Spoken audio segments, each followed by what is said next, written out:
The backend just flagged a payroll shock. The economy shed 23,000 jobs last month, when the street expected plus 83,000.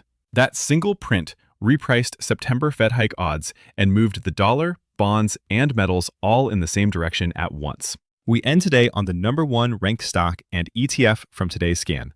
SPX and QQQ both closed higher, and the S&P is up more than 3.5% on the week. Solid looking on paper. But the system picked up a pair of flags. SPX ran into a major weekly resistance zone that dates back to the 2020 low. And the VIX didn't confirm with a new low, even as the index pushed higher. Nasdaq's breadth is telling the same story.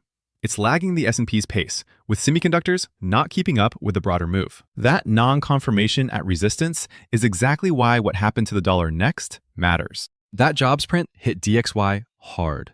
The dollar dropped to 7-week lows and didn't look back. The 10-year yield bull-flattened on the repricing, cutting September hike odds from about 55% down to roughly 40% by the close.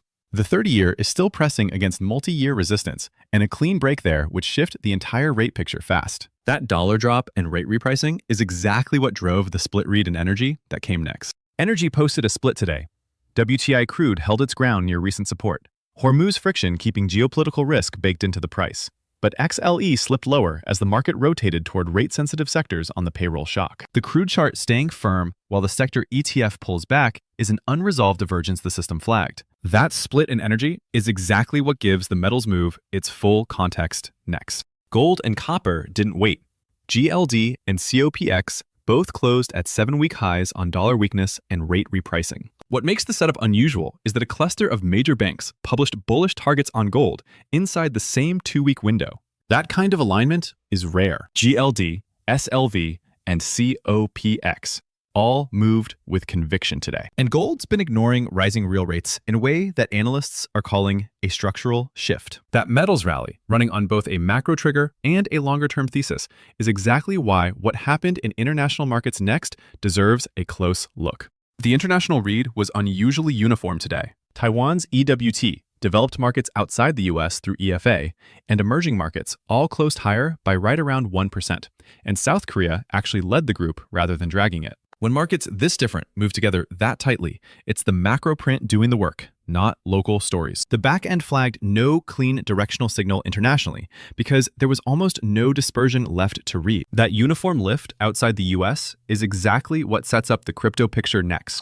Bitcoin's running a classic divergence right now. Capital kept flowing into IBIT on the session, but the technical structure hasn't confirmed a bottom. Overhead resistance sits near recent highs, and the chart shows the kind of tightening Bollinger Bands that historically precede a large directional move. The bear market that started in late 2025 is still the structural backdrop, and the current cycle's pattern matches prior cycles closely enough that the system won't call a bottom until price clears that resistance. For now, IBIT got the capital flow, but the chart hasn't cleared the bar yet. That gap between money coming in and technical confirmation is exactly the kind of signal the scan is built to sort through. That payroll shock put every sector's signal state to the test, and the #1 stock this scan surfaced is still ahead. The system filtered 134 symbols down to the current shortlist. Financials sitting at rank 1, healthcare and real estate right behind them. What the best of best page is showing right now is which groups are actually leading in this environment versus which ones are just holding ground. The sector breakdown is next, and then we get to the top-ranked ETF and stock. The sector rankings surfaced an interesting setup. Financials hold the #1 slot by rank, XLF, though the signal state is lagging, and it closed down slightly on the session. Healthcare and real estate came in at 2 and 3, both in leading signal states, both closed higher today. Rate-sensitive sectors picking up while growth-heavy names stall at resistance is the exact breadth picture the divergence in the index was pointing at. The rotation was real. It just wasn't in Nasdaq's corner.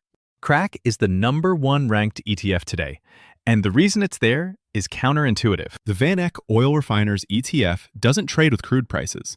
It earns a spread between the crude it buys and the fuel it sells. So on a session when crude stayed flat and the broad energy sector pulled back, CRAK closed higher. Cheaper input cost against steady fuel demand is widening refining margins, and that's the whole story behind today's top-ranked ETF.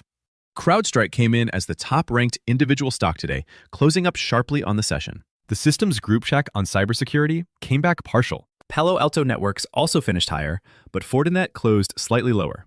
When a leader doesn't pull the whole group with it, you're looking at a single name move, not a full sector rotation. That's the distinction worth tracking closely on CRWD right now. What that payroll shock turned out to mean: one economic print moved DXY to 7-week lows, repriced bonds, and handed metals a clear signal, all in the same session. CRAK's refinery margin story and CrowdStrike's cybersecurity lead came through as the ranked winners in that environment. The thing to watch tomorrow is whether the dollar holds these 7-week lows or stages a bounce. Because if DXY recovers, it presses back on the metals bid, and the rate narrative shifts again. Verify both live in SignalFinder Pro. And remember, this is educational, not financial advice. Do your own homework.